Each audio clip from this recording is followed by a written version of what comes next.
The usual suspects. The usual suspects. And we have our own boss, Mr. Carr, Malik Carr. He'll be going through the newspaper review with us. Mr. Carr, welcome to the program. Thank you for having me, Eddie, and it's my pleasure as always to join you. Thank you, and yes, thank you again, and to our viewers, of course, our wonderful, beautiful viewers, as Julde might say. So even though she's not here, let me use her words. And what's on the program today? Well, we started with FOCAC, which is taking place in Beijing, China right now, and we'll also have the newspaper review, and later on we have one of my favorite topics, road safety. So stand by. Mr. Mboj, we have a African quote to get us off and kicking. Yeah. Would you like to read it, please? Absolutely, yes. All truth is good to know, but not all truth is good to say. Hey! Which we always found out as children. Can I throw that to you, Mr. That's quite deep, Mr. Carr. But, you know, philosophically also, it's always like to advise people to rather advocate for what is good, what is best, rather than focusing on what is negative, you know, and get the positive out of the negative. Sure. So where the truth can hurt and cause damage, irreparable damage, you have to manage it and use it in a way that, you know, it doesn't have to be said so as to cause that, because certain things are better let, you know, lying than, you know, being brought on the surface, and it ruptures relations, it ruptures families, it ruptures all kind of, you know, situations. So just manage it when it's going to cause harm. So, Mr. Mboj, all truth is good to know, but not all truth is good to say. What's your take on that? That's it. When I looked at it, when I saw that, then I asked the question, well, what's the point of knowing? Then I went back and said, okay, what does it mean to know? So it appears as if just because I know it, just because it's the truth, doesn't necessarily mean that I have to say it. Here I'm applying Aristotle's test. He's got a test for this. What do I need to say? One, is it true? That matters. Second, is it good? Third, is it necessary? How many times have I had people just come and tell you things and said, oh, was it necessary for you to tell me that? Please, you know, stuff like that. So maybe truth is it's not the only qualification, if you like, for saying things. I think this is really what it's telling me. So there are more other considerations apart from simply, it's the truth. Yes, I mean, when I read it or I saw it, I smiled because it took me back to my youth. There were times when, I'm not sure how true these stories were, but people said, you know, somebody came to the house and the parents had said, tell them we're not in. You know, and you go to the door, you said, my dad says to tell you he's not in. So, you know, it's like, okay. Letting the cat out of the bag. That's kind of, you know, not very sensible. But, you know, it made me smile. But you're right. I mean, just because you know something, you know, how necessary is it to you know, is it something that people need to know? Is it something that's going to save somebody's life or not? If it's not, you know, maybe you just need to keep it to yourself. It's just a fact. It's just something that you know, but you know the need to share it.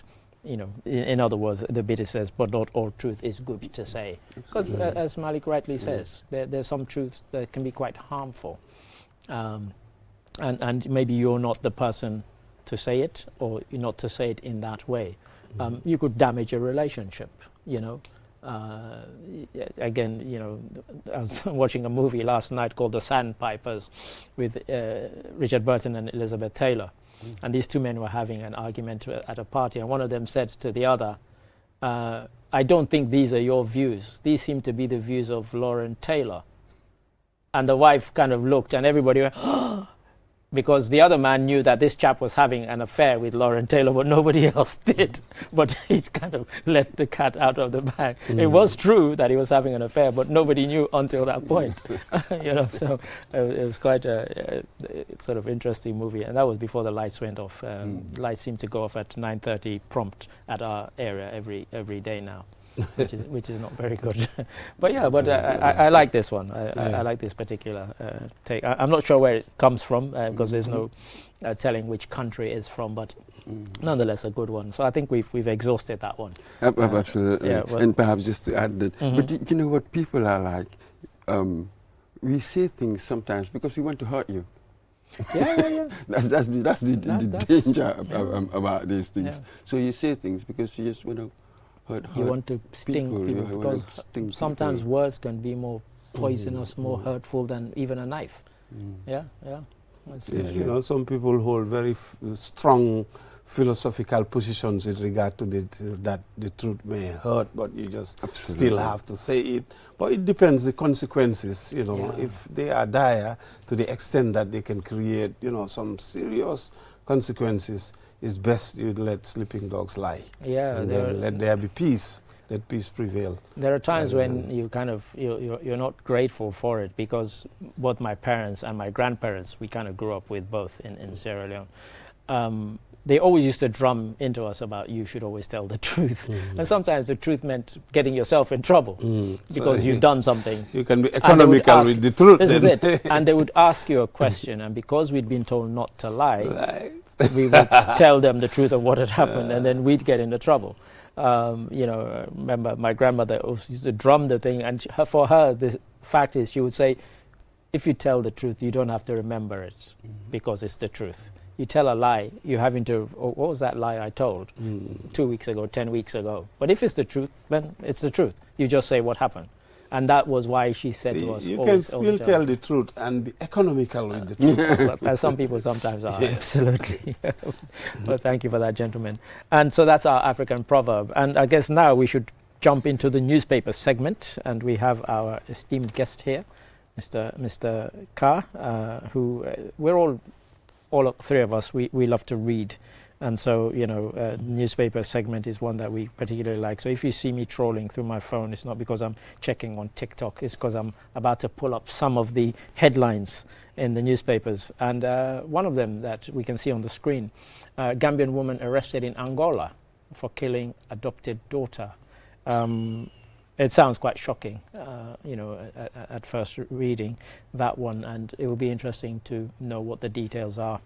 I have lots of friends from Angola, including one who is in London and watches this show. So I might contact them and say, you know, what do you know about this? But as I said, on the face of it, it seems quite shocking. I mean, we all have this thing where we send somebody to go and stay with somebody, and sometimes, you know, we have to be honest, sometimes these people mistreat people, you know, and in fact, the kind of black African Americans have this saying, I'll beat you like an adopted child, you know, that, you know, in a way that you wouldn't beat your own child sometimes, you know, so, but I don't know the circumstances. Some people is that they have this culture of perpetrating violence, and if they don't contain their emotions, they tend to exhibit it in that way. And if you have that tendency to be violent, it can always lead to consequences that you might not have intended or planned, because you can just throw some heavy stuff onto somebody's head, being a little girl or a little boy for that matter, and it leads to his fatality or death. Look at the case in URR that we were discussing yesterday. Yes. A 14-year-old who somebody was disciplining and ended up in the child's death. That is why it's always good to contain your temper in the state of anger. You know, do not exhibit that tendency to be violent. Deal things with words, handle it, because violence, you never know where it leads to. And this is a very tragic situation as we are reading. We don't know the details, but you know, on the face of it, you can tell. That is a very tragic situation. Absolutely. And perhaps here our discussion has sort of devolved a bit towards about parenting. You know, Ade and Malik have long sort of bemoaned the fact that, let's take Wolof, we've got this word yar. It means both upbringing, bringing up, and the cane. Oh, really? This really unfortunate one. So this tells you our world view. When you don't do it, or you're not bringing up your children right, that is what we believe. I mean, we don't own it. It's not African. We've seen it all over the world, you know what I mean, over time. So it's just a matter of sort of coming to change our views on how to bring up our kids. I can punish you, but I need not beat you. That's for animals. Really, not for human beings, I suspect. Even animals, you know. But I think that has shifted the philosophy of punishing people by using violent extreme means. violence. It still exists.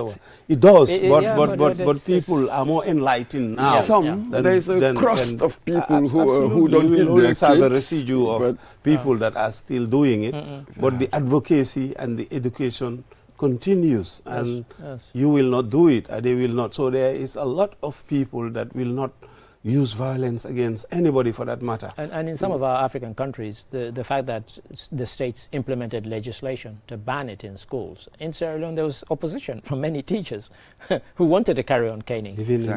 You know, they really opposed it. And the state was like, no, this is barbaric, it belongs to another age, and it's not necessarily a sign of anything other than of brutality.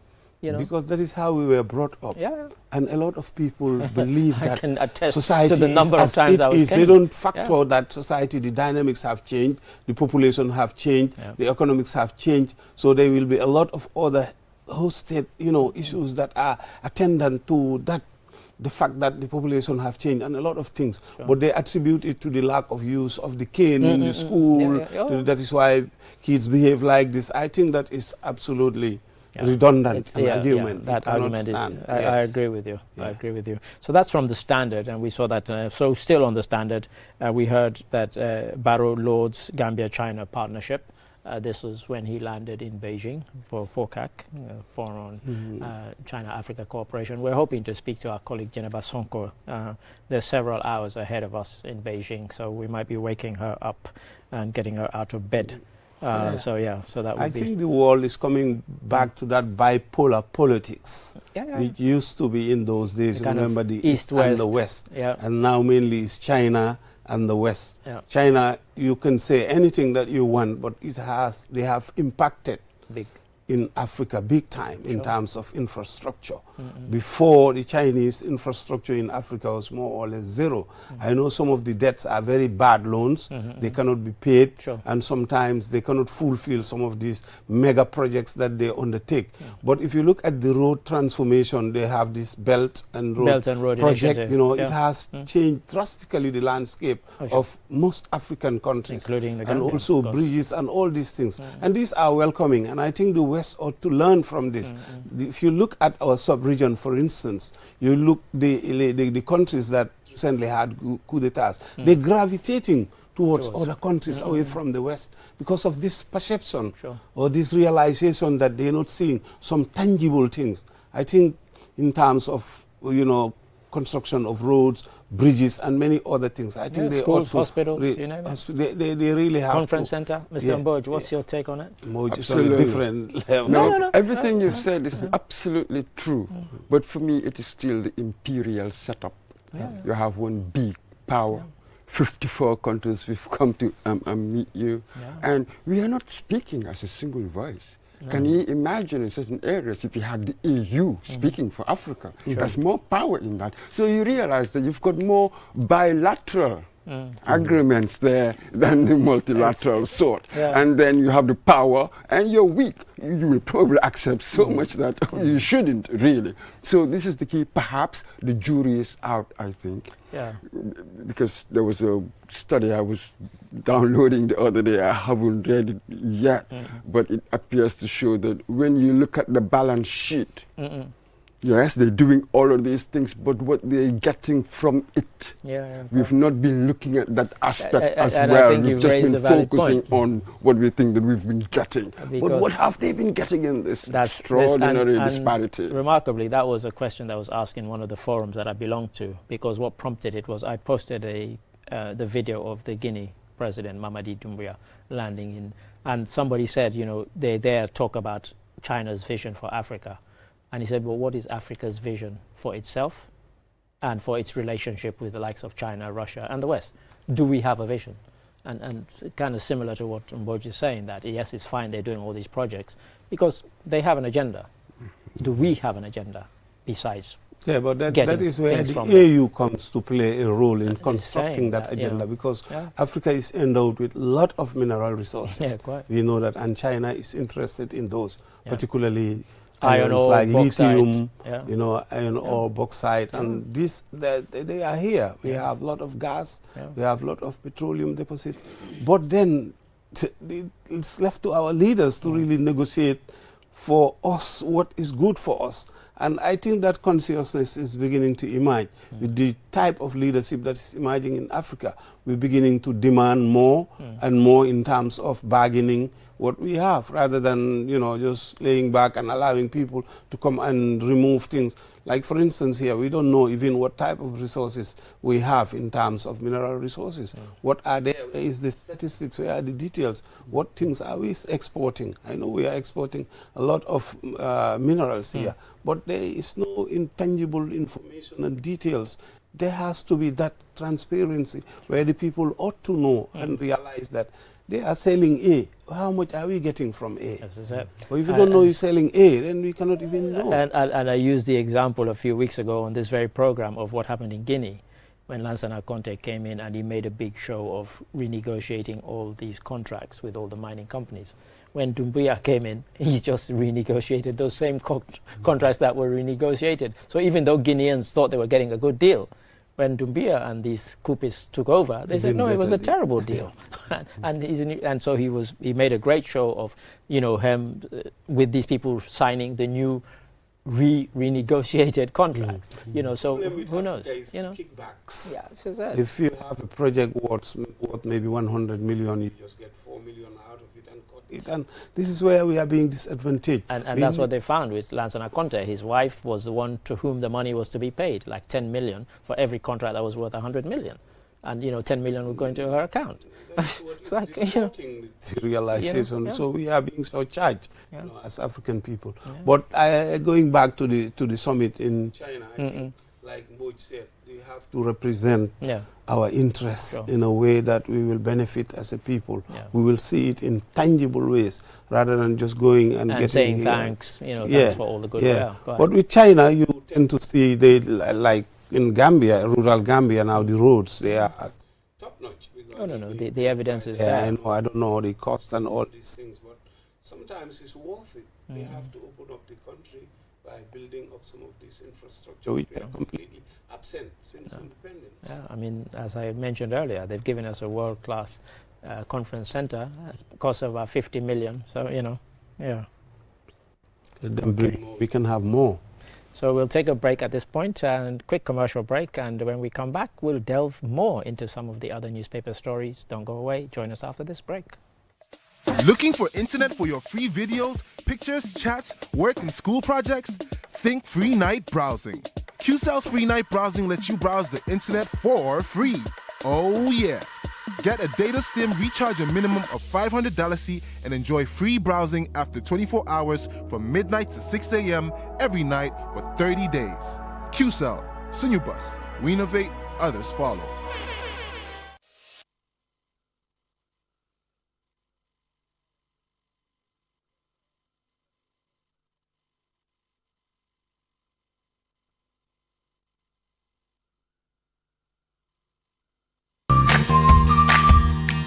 Is it too good to be true?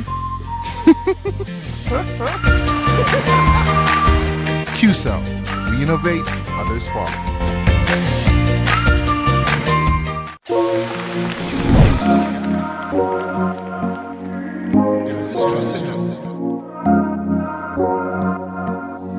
As the fastest growing GSM company in the Gambia, QCell has the widest 4G plus coverage in the country. 3 times faster internet speed than our competitors. So switch now and dial *335# and enjoy what true 4G feels like. QCell, Gambia's trusted network.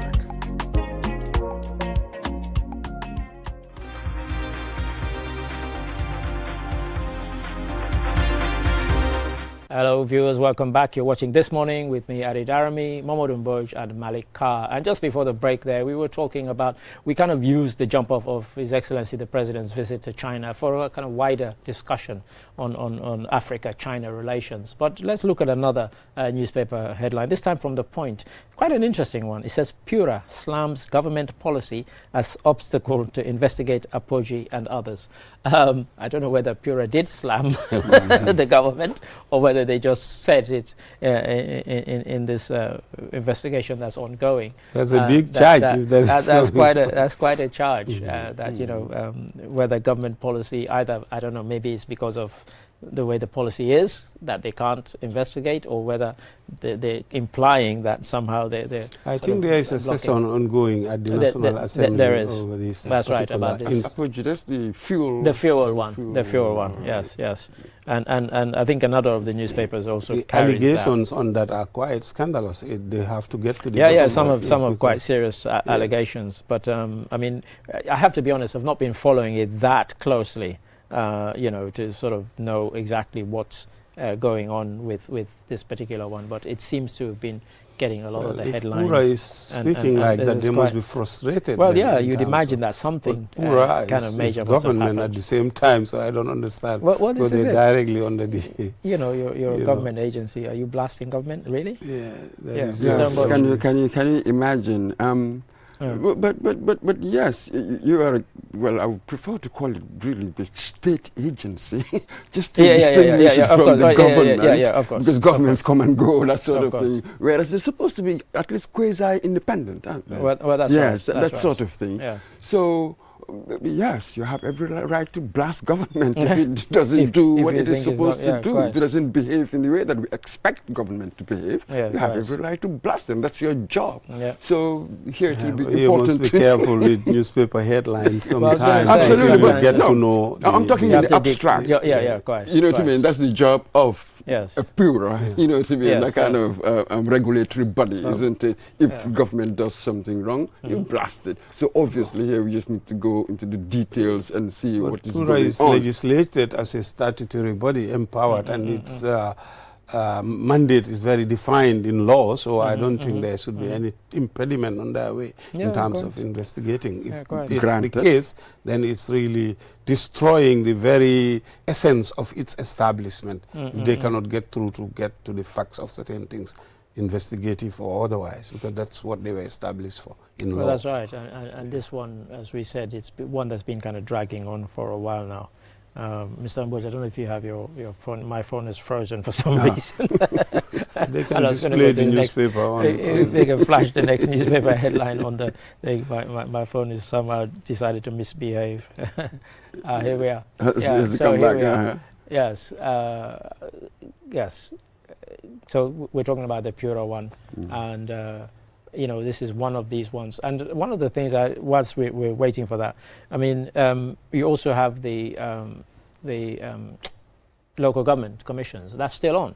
I mean, somebody asked me the other day, is it still on? Because they hadn't seen it on QTV. I said, well, it's not on QTV, but it's still ongoing. GRTS is showing it, yeah. Well, that's right. And so Daily, it's on GRTS, actually, who we have a kind of decent relationship with.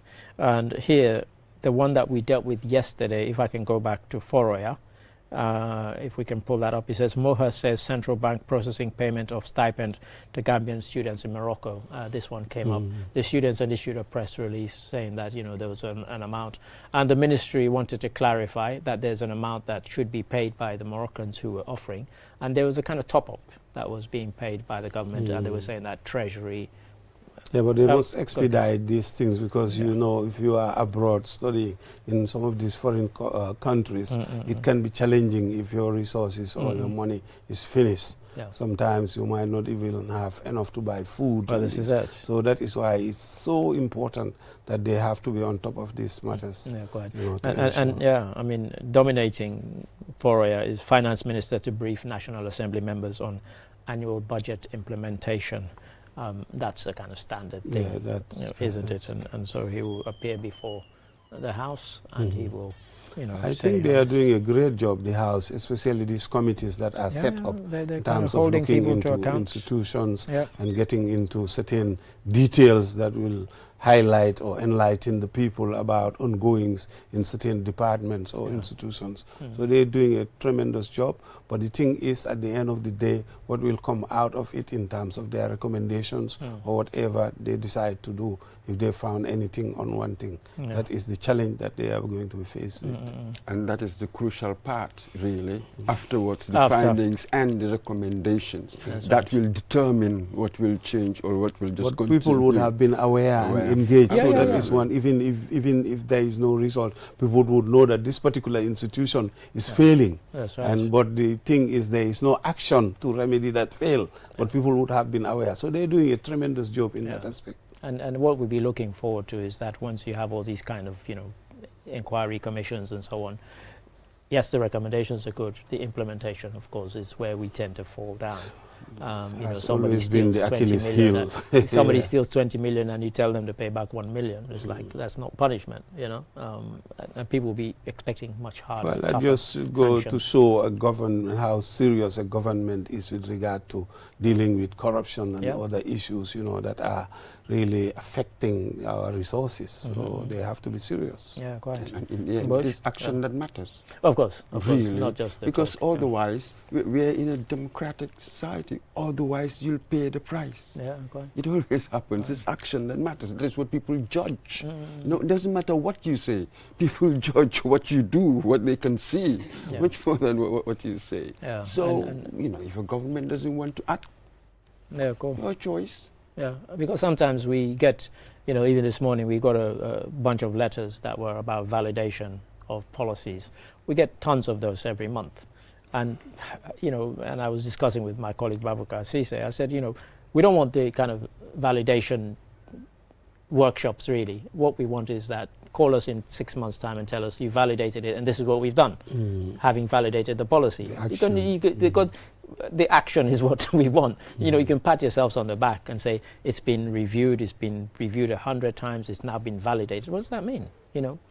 How is it being implemented? That's what we want to see. Call us when your validation is being put into action, not the validation itself. That's just a meeting where people talk.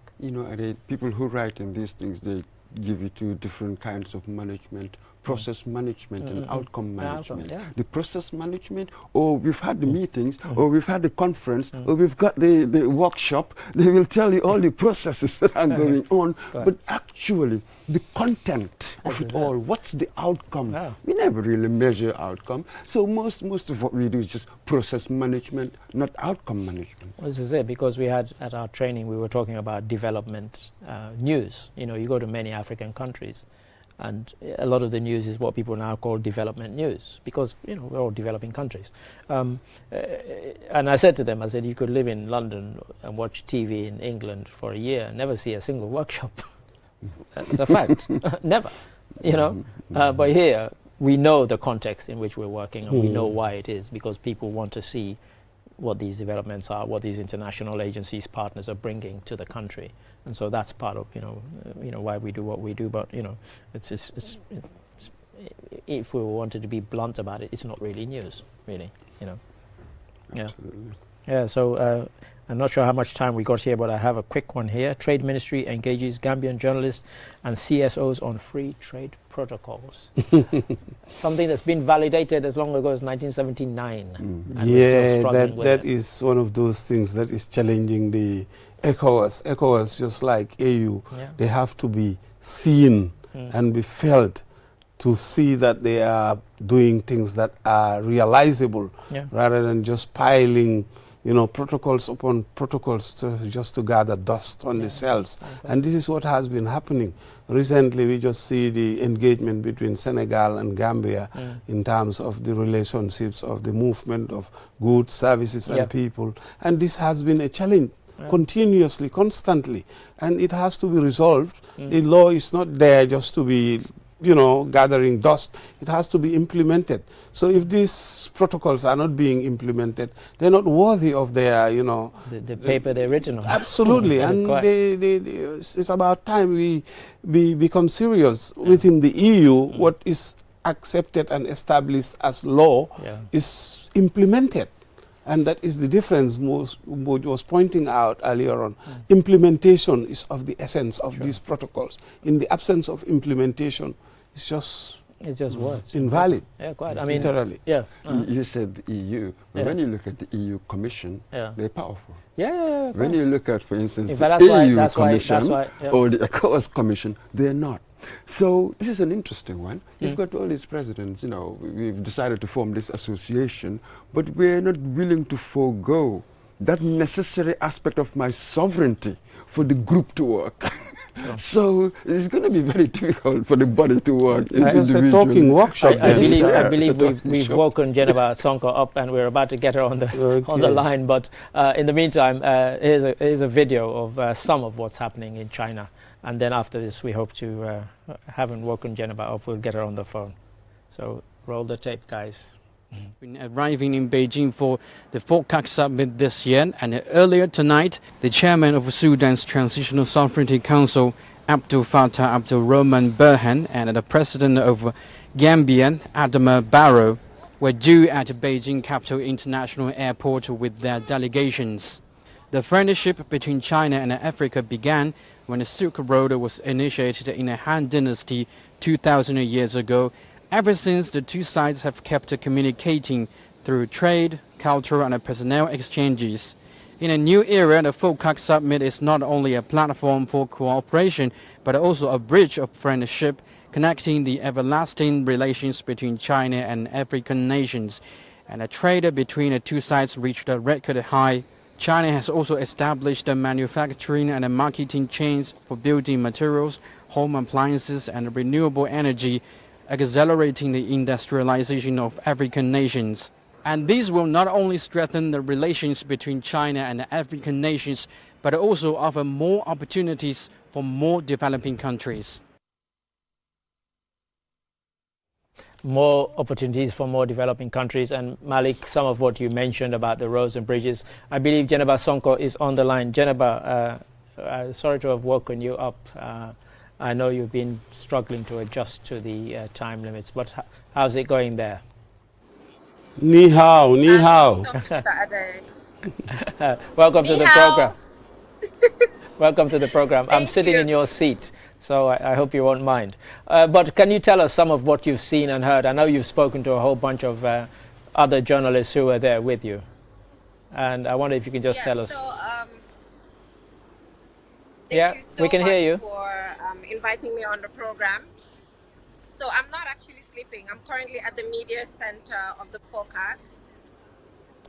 And then we're looking forward to tomorrow, which is the official opening of the FOCAC, where President Xi Jinping will be speaking. And also, like you said, I've spoken to different people, but I think the highlight of it all is the fact that President Adama Barrow has arrived yesterday, and today he has met Gambians living in China, students and persons who are engaged in business relations.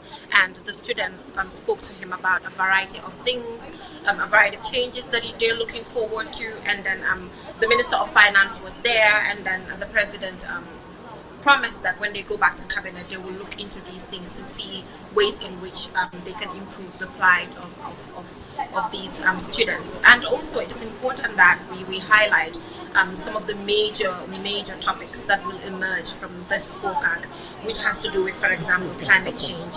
There's a joint declaration between Africa and China when it comes to combating climate change related matters, because we all understand how vulnerable the African continent is and how little they contribute to global emissions. So with that, it is important that countries such as China, with amazing technology, is supporting the African continent when it comes to the transitioning from oils to energy, and just holding accountable developed countries when it comes to the pollution that they're making across the world. And aside from that, trade is also another area that we will look into during this FOCAC, because there's a pledge by China of $300 billion of trade investment. But unfortunately, this is unattainable. So I am sure that leaders will be discussing on how there will be a level playing field where the African continent and China will ensure that this particular investment is attained. And another topic also has to do with young people. Young people across the world go through the same challenges. So now we are seeing how young people of China and the African continent are coming together to come up with brilliant initiatives for a brighter future for both youth in Africa and youth in China. And also another important aspect is the fact that now the Chinese are calling for Chinese to visit Africa. We've seen numerous exchange programs where as Africans, for example myself with the CIPCC currently in China for 4 months, we also want to see more Chinese visit Africa to also come and learn our development trajectory. Fantastic. And Jennifer, of course, even before FOCAC, there was one very good result for the Gambia, namely that normally for Gambians who wanted to visit China, they had to go to Senegal to get visas, but from next year, that will be done here in the Gambia. And so that's a great result, isn't it? I don't know whether you could hear me, Jennifer. Okay, Jennifer seems to be having technical issues there. But I was just saying there that Jennifer had interviewed China's ambassador to the Gambia, and he had said that from next year they will be issuing visas to China from here in the Gambia. And he didn't give an exact date, but he said it would happen early in the year. And that's a great thing because, as we all know people who, because they've wanted to go to China, they've had to go to Senegal to get their visa. You know, the traveling there, the travel back, the inconvenience of that has been a real pain. But now that's been taken away, and we don't have that anymore. That's great. And you have hundreds who went to go. For instance, last year, 300, the number they gave us went to China. So and I suspect because they've eased it, the numbers is likely to go up. Because for some people, just the fact of having to go to Senegal might have been the thing that stopped them from. And there is a lot of trade between China and the Gambia. Our biggest trade partner now. Yeah, they can go to buy a lot of merchandise and then sell it here within the sub-region even. So that is welcome news, you know, and we hope other embassies also will do the same, because some you go up to Nigeria even to have interviews to secure. I think that's not right. Our government should work on, you know, ensuring that our services that we require in terms of visas to other countries are available here, and there is no reason as to why not. You know. Okay, I gather we have re-established contact with Jennifer. Jennifer, this feels like Star Trek. Like beam her up, please. Jennifer, thanks for yeah. I couldn't hear you at some point. Oh, right. Can you hear me now? Can you yes, I can hear you loud and clear. Okay, so I was just saying that before the summit, we heard the very good news that from next year, the visa stuff won't have to be done in Senegal. People wanting to go to China can have their visas processed here in the Gambia. And I just wondered if you'd spoken to any of those who were already there about that fact that, you know, if they, you know, lots of, particularly the business people, that next year they probably won't have to go, well, not probably, they won't have to go to Senegal to get their visa. They can just get it here in the Gambia. Have you been able to speak to any of the business people there?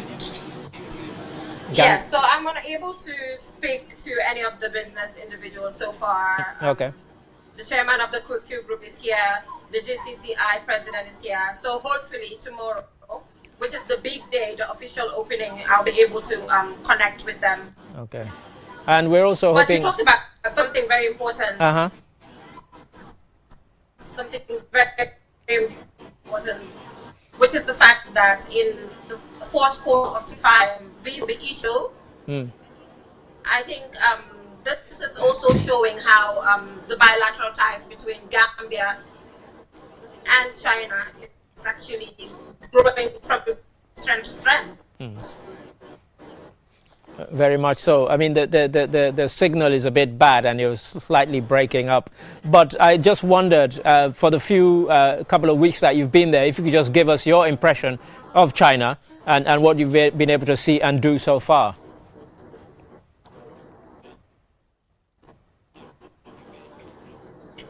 I went in and I'm not going to give you my opinion. I will give you the opinion of the journalists that I interviewed. And majority of them talked about the fact that the cities are so clean. Yes. You know, there's little or no crime in Beijing. And because of that, their tourism is growing. Yeah, you know, and these are some of the things that we lack in the African continent. Yeah, and also the convenience of it all. Staying at the comfort of my home and getting to order an Uber, food and everything. Don't worry, Jennifer. We will get one of those journalists to interview you so that we get your view. Because I think so. At the moment you've been interviewing them. But I think you've also met with our former colleague Choi, who's now at JRTS. He's also in China. Yes. So I met with Choi because Choi is a CIPCC alumni. So normally when there's a big event, the CIPCC alumni are invited to come and cover. Sure. Eventually the CIPCC becomes a family. Sure.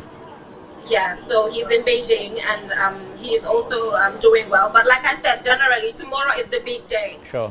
After the speech of President Xi Jinping, we'll be able to know where we're heading to, what are some of the new agreements that are coming with the African continent. Sure. So if I can... looking forward to tomorrow's opening. Okay, now you didn't want to give us your views, but if I could personalize it just for a second, what are you looking forward to from FOCAC?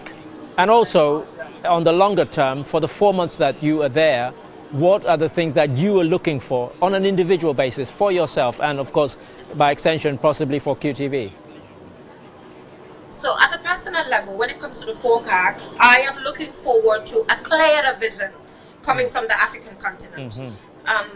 China has Vision 2035 when it comes to their collaboration or cooperation with the African continent. Exactly. I'm looking forward to the African continent, East Africa, Central Africa, West Africa, coming together to come with a clearer vision, leveraging the opportunities that exist when it comes to China-Africa cooperation.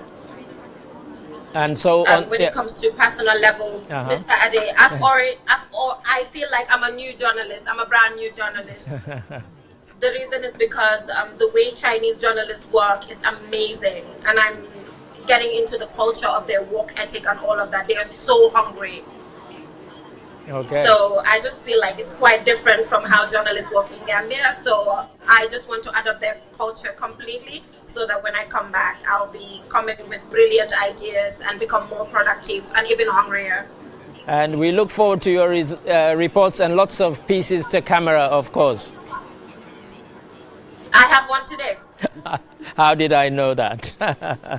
Mr. Carr, any questions for Geneva? Did you pick up any Chinese words? I know ni hao. Ni hao, I know ni hao. I'm trying. I'll get there. You'll get there. She's got 4 months to Anyway, learn. have fun, Geneva, and we look forward to hearing Thank from you, you bye. tomorrow. Yeah. Mr. Mboj, anything? No, I'm all right. Okay, Mr. Mboj is just saying hello. But Geneva, thanks for joining us, and we hope everything goes well, and we're looking forward to your reports from not only FOCAC, but also, I think, also what Africans are doing in China. I saw a really good report by CGTN, which we might carry today or tomorrow, of a Nigerian woman who's opened up a hairdressing salon in Beijing. And that's a really, I really love that story. I saw it a couple of days ago on CGTN, and it's a really nice one. Yeah, so stay tuned for us for a story on bicycle, a very convenient way of traveling in China, environmentally friendly as well. So most of the African journalists are excited about it. So I'm working on something on that. And also there's an African restaurant that I'm about to visit. Oh, so there are more amazing stories to come. Wonderful. I don't know why they're excited about the bicycles, because I know China doesn't have the terrible accident rate that we have here in the Gambia. So bicycling is much safer there. Yes. The roads are clear and the drivers well are disciplined. Yeah, quite. Everything we're and not. also there are pedestrian crossing everywhere. Yeah. Everything we don't have. And bicycle lanes, I presume. And bicycle lanes as well. But thank you, Jennifer. Yes, thank you for joining us. Walkways and all of that. Yeah. All right, bye. Thank you. Our colleague Jennifer Sonko, who's going to be in China for 4 months on exchange program. Previous, now ex-colleague Choi was the previous person who went from QTV. But Malik, she touched on things there about the whole, does Africa have its own agenda? We should go to these things with an agenda. But I've always gotten the sense that we don't. We go there, we're just grateful for everything we get from them. Precisely. Mboj highlighted that. That is what is our vision to the Chinese. They have already stated their vision and their interests. What interest do we have to leverage, like Jainaba pointed out? We have to get something out of these summits, not just being called to go and then sit and then talk. Sometimes they have to invite them. The AU have to take the initiative to convene such conferences and invite them to come. One head of state does not convene the whole of Africa. We go and sit and they lecture us about things, and we don't have anything that we have to lecture them about. We have the resources. It is there, but we cannot exploit them. We cannot utilize them. They need these resources. What do we get out of it? They have the machinery to sometimes extract these extractive materials. Yes, which we don't have the capacity as yet. But we are developing slowly. We have seen Dangote in Nigeria now processing petroleum and petroleum products. Giving him a hard time. So these are things. Even you remember the Ukraine war. There was an issue about wheat. wheat and also fertilizer. Fertilizer was a major issue. And Nigeria, they have capacitized. They are developing that now. So these African countries should start looking towards that direction. How do we industrialize? And also, how do we train our people? Let's use these kind of relationships, whether it's the West or the East, to train our people, to give them the skills. Smiling there. Yes, you want to chip in before I go on. To give them the skills so that we can exploit our resources, add value to them, rather than just exporting raw materials. We start looking into producing finished products that will add more value than just raw materials. And what I kind of, almost all the forums I go on, I tend to argue with people. You keep hearing them saying, why can't we be more like China? Because we're not China. We're not China. We have to deal with ourselves from our own perspective. You know, what are the things that we can do, you know, that we can change our situation. That's what China did. And that's what China did not do the China West of my youth would have been unthinkable if you had asked somebody in 1960, when I was going to school, that China would be where it is today. We would have laughed at you. And so would almost everybody in the West. Nobody foresaw the dramatic revolutionary change that has happened in China. Nobody. Anybody who says they did, we can do it, Ade. We just need the foresight, we need the leadership, and we need the commitment. The resources are there. Go ahead. Yes. Go ahead. Is there an ideological we? Because that's really what the issue is. Yeah, go ahead. Are we really a we? We're not. It seems and that's what the kind of thing we were discussing the other day, because even as Africans, we always say to people, don't lump us all together as if there's one Africa. There isn't. We have competing ideologies, we have competing priorities, but we always like to think, oh, you know, as you said, you know, we always fall into the trap of thinking, but the reason we've said that we should have a vision is because everybody has a vision for us. Yeah, but our underlying circumstances are the same. There is a common denominator in Africa, that is issues of poverty, issues of lack of infrastructure, issues of lack of proper education, lack of medical care. These are things that we share in common. How do we take these challenges and then revert them is the mission that the African youth or the African politician should assume. And what are we going to do? Yes, we can collaborate in many areas. We're just talking about trade protocols between Senegal and Gambia. We can't even do that. Go ahead. To start and yet we're talking about, how can we have inter-African trade and open up the borders? You know, how do we let the guards down? You know, to the extent that I don't have to go to Nigeria and feel a foreigner. How long have we been talking about? Or go to Sierra Leone and being asked. AFCFTA. So in Europe they have the Schengen. You can cross. I used to go to Germany and cross into Denmark from Flensburg into Abendra in Denmark. There is no border. So we can have those things and trade amongst ourselves.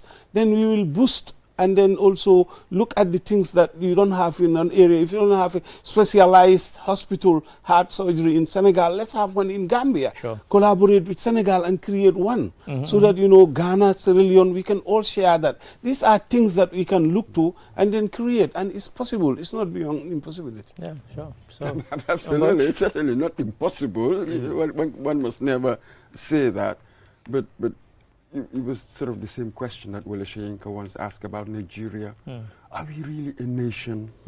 Because of what's been going on, that sort of thing. That's it. I see a similar thing on our continent, really. The ideology of independence, this whole thing about the Pan-African vision, as it were, to my mind is simply a vision on the ground. That idea of African identity, that was really a problem of the educated. The uneducated never had that problem. I am a Wolof or this or that. That's really most people how they think. So the Africa as a country, yes, we have similar problems and all of that, but we do not have a common normative platform. There's no common normative platform. So I think that we are working through it. I think that will emerge. Even but that platform was being constructed, but it was the colonialists that interrupted Kwame Nkrumah and the class of Nkrumah who had that vision. If you look at the EU now as it stands, that was already constructed within the Pan-African conceptualization. We already intended, Nkrumah suggested, one army, single monetary union. So there were all these things that are beyond possibility that we laugh at today that EU were able to implement. But this is when my we point. were doing it, the European Union said Kwame Nkrumah was greedy, who wanted power. How can he construct this? We African people, like you said, the ordinary people do not see these borders, these porous. They believed in one. So we had to create that, but that was completely ruptured. That's it. But you see that the colonialists use other Africans to do that.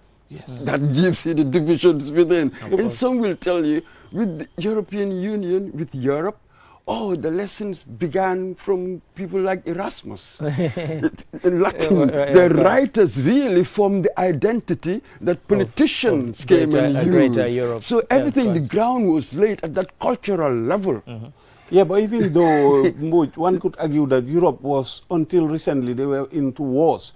Every now and again, they were fighting among themselves. Politically. So but culturally, the similarities were amazing. Go to any of their universities teaching the same thing. So the political track is one thing, the cultural track quite another. Yeah, but you must understand the history of colonialism and slavery as well. That is time is our enemy.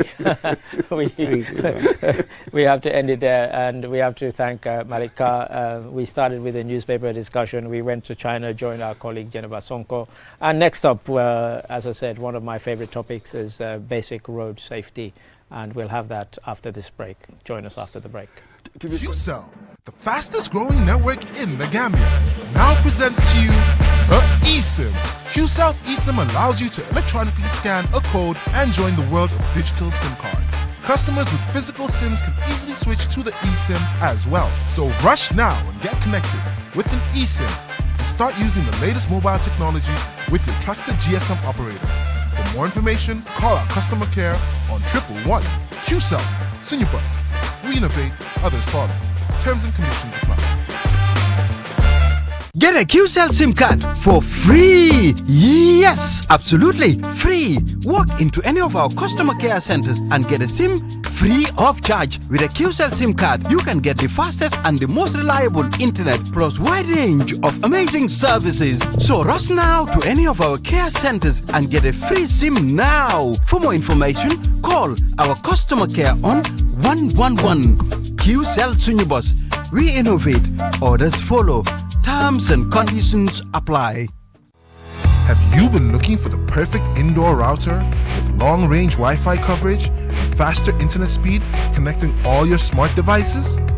Well, we present to you the QCell Indoor Router, a router that has all you need and much more.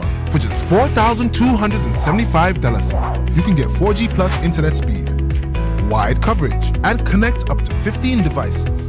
That's not all. The indoor router can be used for both office and home needs. So, enhance your internet experience with our indoor router. For more info, call our customer care on 111. QCell, Sinubus. We innovate, others follow. With so many things to do in a single day, it's important to have a network you can trust. When there's family and friends to connect with and business calls to make, you need a network that is reliable and fast. Talk longer, browse faster, go farther, and roam wider. When your network is solid, the world is your oyster. QCell, your trusted network in the Gambia.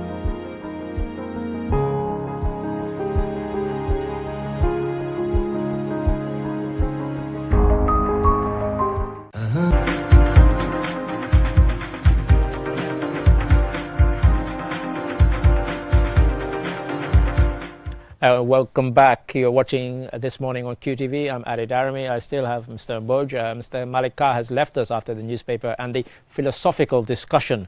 And our new topic, next topic I should say, is a big one for me, one that I'm always banging on about, and it's about road safety.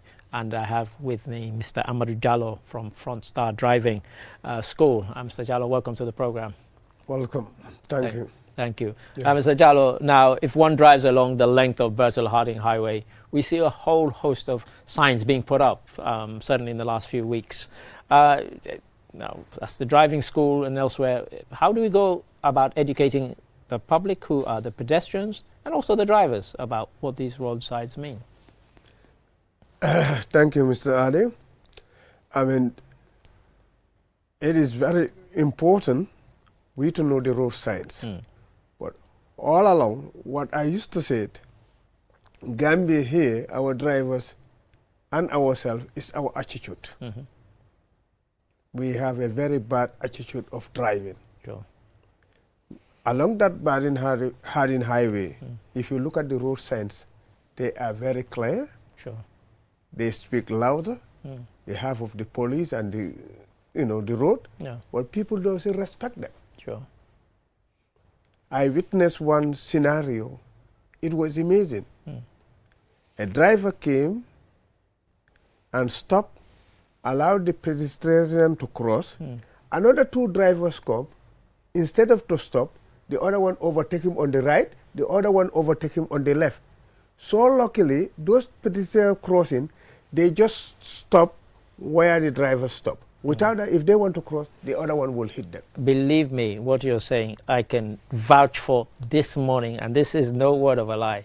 On my way to work this morning, at a zebra crossing, I stopped to allow pedestrians to cross, and people decided to overtake me. And they could have killed 6 people. Seriously. I mean, why did they think I had stopped? Obviously I'd stopped for the thing. And so, we need to educate people, who are supposedly drivers who are qualified, because I guess if you're sitting behind the wheel, allegedly, you've driven and you've gotten your driving test. So how do we go about changing this kind of attitude? As you said, it's our attitude. How do we change that?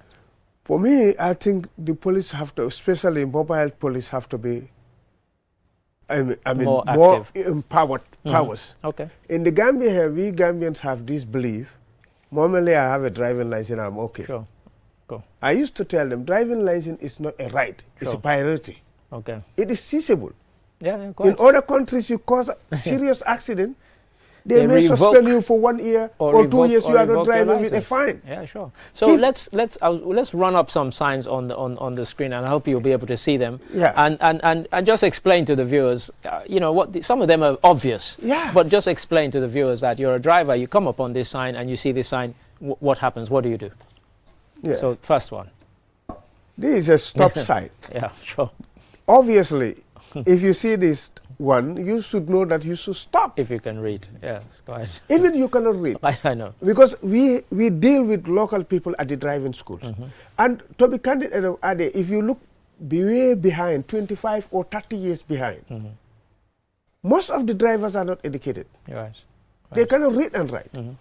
But they know this road sign and they respect them. This is it. Okay. It's just unfortunate I didn't, because before, Gambia driving license, it have this sign behind. At the back. Yeah, they used to have the same in Sierra Leone. You will be tested through this sign before you have a driving license. This is it. So so let's run another one, and this one. This one, we've said what it is to the side of it, but many drivers will just see it as an upside down triangle. Yeah, and obviously I would not say that they don't know it. Because if you come to the roundabout or intersection, like a cross junction, you find this thing. This is it. I mean, you should know that I'm coming to join a major highway. Yeah. I have to stop and give way. And I always tell them, where your right stop, that's where another person's right started. This is it. Absolutely. Yes. It is sad. It is sad. But I think what we should do, let the police to be very, very hard on us. If we come to road signs, it's not only the drivers. Sure. is a general public thing. Okay, so we've got another one again. This one. So even if you didn't see what was written underneath it, you should know when you see that what that means. Definitely. If any woman you ask about this sign, they knows because if they are doing their fural, gamo, or gente, they always put this on the highway not to enter. Quite. No entry. Yeah. No entry. Yes. And yet, when I mentioned it on about 4 or 5 weeks ago, the roundabout at Coastal Road. Yeah. To get to my house, I have to go down and underneath the roundabout and up. And as I came up, there was a car coming down towards us. Yeah. There's no way. No car should be able to do that. You shouldn't even be on that side of the road coming down. And yet he was coming. And I refused to give him way. He had to reverse back to the highway. It was like, ridiculous. And yet there's no entry sign. Yeah, what you are saying, this attitude has been here for so many, like a funeral pickup will do double signal, running 100 kilometers per hour. You have a dead body and you want to kill another person. It's wrong. And even leaving your lane, taking the other lane, because of you have a dead body. Which law gave you that you should take that lane? It's wrong. Yeah, quite. So do we have more signs from Mr. This one is the most ignored sign ever. Yeah, and I mean, it caused a lot of death. Of course, of course. You shouldn't overtake at a bend. Yeah, quite. Or at a bridge. But here, we don't respect that. Oh, this is it. And you see... You will see there is a double bend and you are driving slowly. You should reduce your speed and drive gently. You don't know what is ahead of you. But you will see another one will come and overtake you, fat, and go. Yeah. Yeah. What type of person is that guy? And anything happened there, what he would say is the Domaila. You started to blame something which you know that is not there. Sure. You are the cause. Yeah, quite. Instead of blaming yourself, you are blaming something. This is it. Let's run another one, please. Let's have another sign up. So we've got the no overtaking because of mainly people's speed, and this one, no vehicles. Yes. This means, so why no vehicles? It is telling you maybe the road is not good. You shouldn't get in there. A vehicle shouldn't get in there. But still now people force themselves. Yeah. Here we regard the road sign as long as a police is not around. You don't respect them. Yeah. The reason I'm smiling is because when Bertel Harding was not finished yet, near where I live on Coastal Road, there are parts of the road that were finished and other parts that were not finished. So they had put barriers, kind of heavy plastic barriers, to stop cars going there. People would get out, move them, remove them, and then drive along. No. It can only happen in this country. It said, clearly said no vehicles. Yeah. It can only happen in this country. So I mean, because a lot of education needed. Yeah. Yeah. So let's have another one because we have several, and of course this one. Yeah. And you even see the cross. Yeah. Yeah. Telling you that something is forbidden here. Yeah. Yeah. But still now you will not accept it. You will ignore it and take a chance. And anything happen there, it's your fault. Yeah. I had when I was going over the overpass at Turntable. Yeah. And my colleague Buba Fati was in the car next to me, and we both screamed because coming towards me was a motorbike. Yeah. He should not even have been on that road. I was in the fast lane. Yeah. I could have killed him. Yeah. If I hadn't stopped suddenly. I could have killed the guy. And I'm thinking, well, why would you do that when you know that you're not even meant to be in that lane? Absurd. Let's have another one, please. Aha. And this one, even now, if you live here, I will tell you. No heavy goods vehicles. Like if you go to Old Cape Point Road, the bridge is so old. It's an old bridge, yeah, quite. And they said no truck. But believe it or not, still now trucks are using that route. And that bridge can collapse at any minute. When a truck goes there with a heavy load, it can collapse. This is it. And they put it there. The sign is there, you see it, but still now. Yeah. People force themselves. So we've gotten to the ridiculous point where what you're saying from this and other signs that we've seen is that at some of these points, you said we need to have people there. So, for example, at that Cape Point one that you're talking about, we need to have officials there making sure that vehicles that are beyond, because I know the bridge. The sign is quite clearly there, and it says no heavy vehicle. And it's a kind of rickety bridge, and yes, that could easily collapse. But I'm sure people ignore it because it's they want to get somewhere. So let's have another one, please. No pedestrians. And believe it, there was an accident which happened last month. Right. This pedestrian, he was crossing the road, holding a mobile. Right. Paying attention to his mobile, not to the honestly, walking like he is on his, I don't know, in his diamond house or whatsoever. Could you believe? No. So driver is only having the steering and some of the, but it is all joints. It can fail at any minute. Of course. Don't leave it to the driver. Or in Sierra Leone we used to joke that if he's driving he must have brakes. When we used to want to cross somewhere dangerous. But they might not have it. And some of them, even you tell them, you better walk a little bit faster and cross. Quite. No, I'm not going to do that. So malale. If you touch him before the driver realizes it, it's you who is going to feel the pain. The car is not going to feel the pain. You will. Yeah. So let's have another one, please. No, right ahead. Yeah. I guess that's meant to. But reach. I mean, still now. Yes. As long as they didn't see a police officer around that they'll take a chance. They will take that chance. Yes, like the guy who laughed at me when I stopped at the traffic light at. at traffic lights at the bottom of Kairaba Avenue. He said, "Why have you stopped?" And I said, "Because the light is red." He said, "Well, there's nobody." Could you imagine? When I first came to the Gambia, just a few months after I came, and the guy was laughing at me, like, "Why are you stopping? There's nobody." So what if the light is red? I said, "Well, no, I'm from England. When you see red, you stop." You should stop. So it's crazy. Let's have another one, please. We have loads of these. And many of them, as you rightly say, they get ignored. And is it that people are ignoring them because they don't know, or is it a combination of they know but they think, there's nobody around to stop me, so I'll take a chance? Because it could be quite dangerous. What I think is the 75% of the drivers knows it. They just ignore. As I said, it's a bad attitude. If you have a bad attitude of driving, you will not respect the road signs. And momentarily you don't respect the road signs, you are not a good driver. Quite.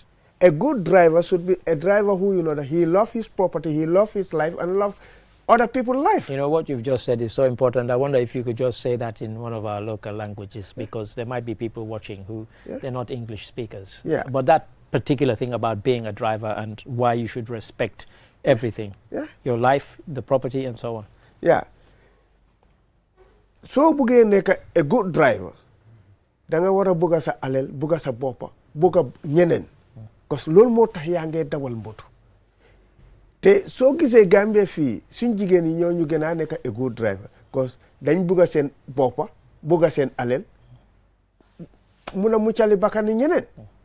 But yow su nekkee ne yaa ngee dawal respect loolu road signs, you are not a good driver.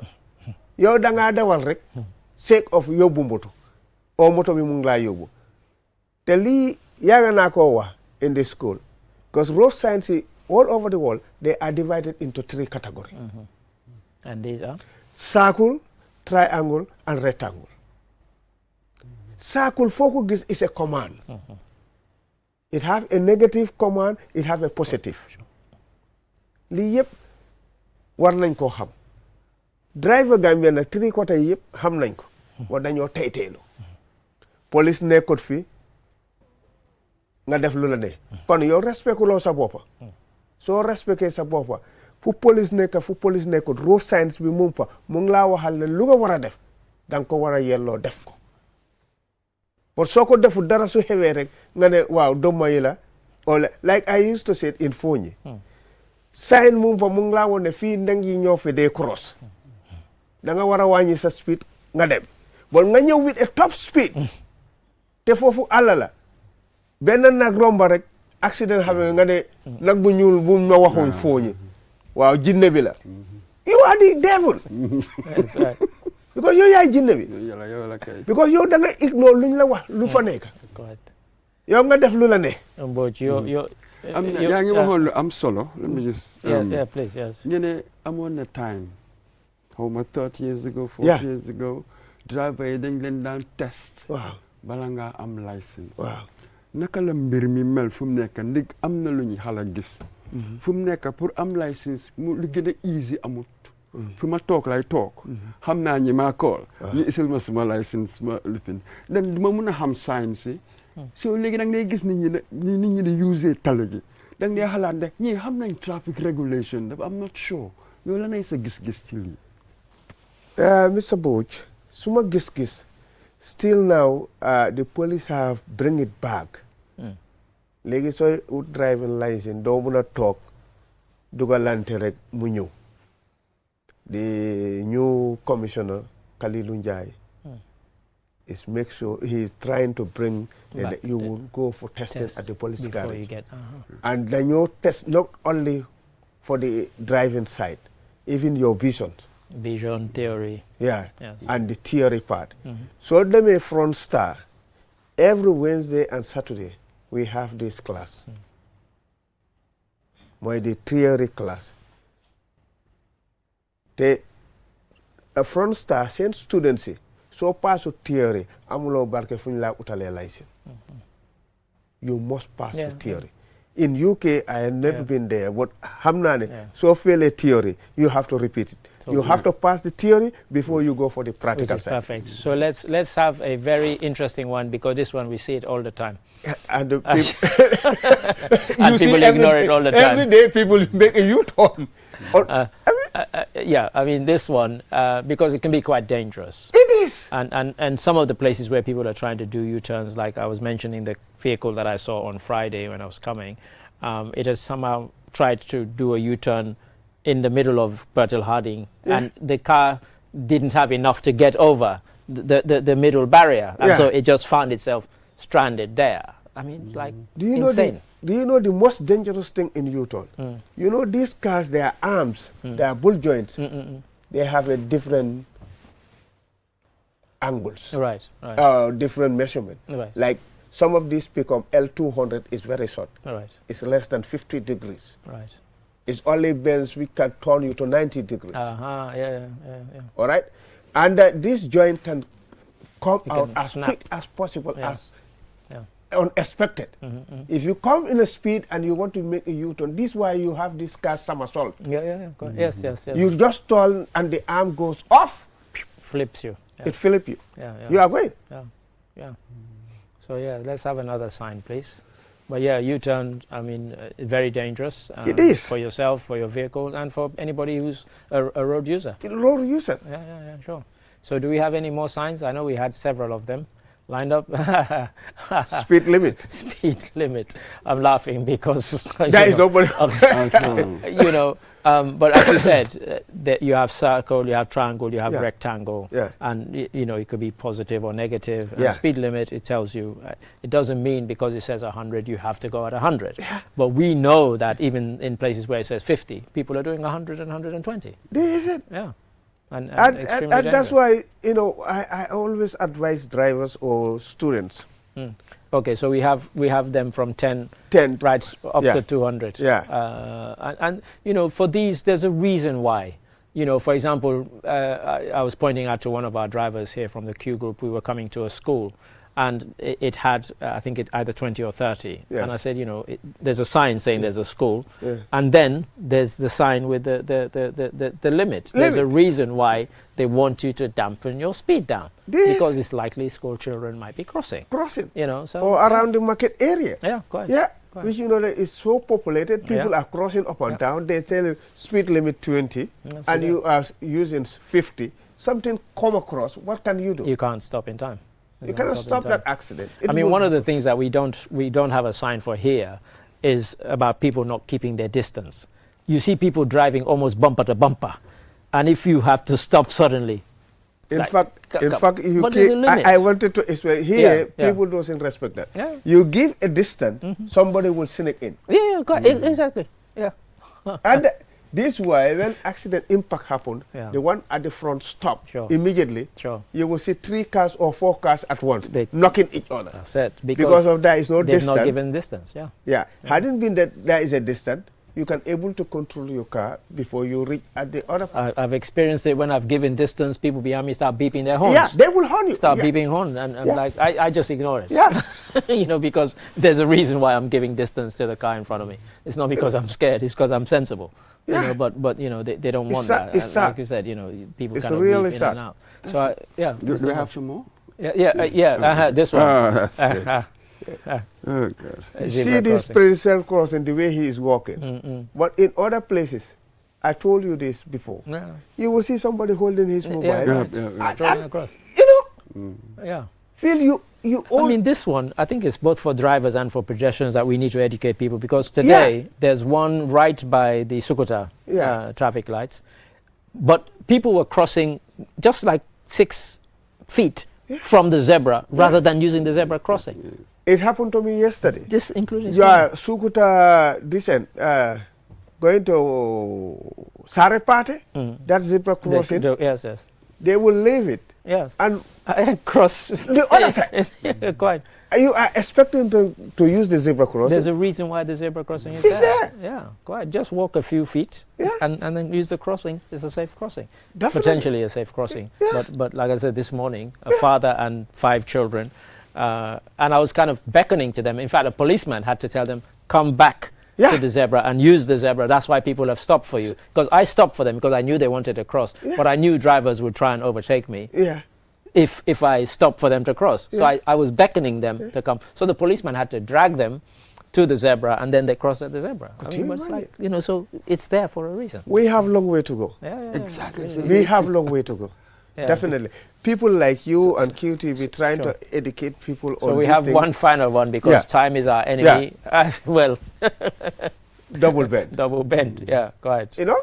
And here you will find people overtaking. Quite. And you are trying to overtake somebody, and what is at the front of you, you don't see. You don't see, because whether usually there is a car parked there or whatsoever, a car is coming, is a lorry or whatsoever, you don't know. But you want to overtake me on... And this thing caused an accident where 3 years ago in Burfoot, Tanje Burfoot, there is these boys' semesters, they overtake a van at a bend, and the van driver was trying to tell them, look, what you are doing is wrong, and they insult him. Unfortunately, there were 3 in number. The other one told the boy who was driving, what this guy was saying is true.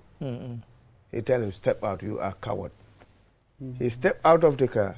Less than 5 minutes, they ran under a truck. 2 of them died instantly. Look at that. And the van driver was supposed to be a witness on that accident. And he came and he told the police, just less than 3 minutes. I was telling them. I was telling this guy not to do this. So he was overtaken on a bend. Right. And he insulted me. Look at what happened. So we have 40 seconds. A message to Gambian drivers and pedestrians, please.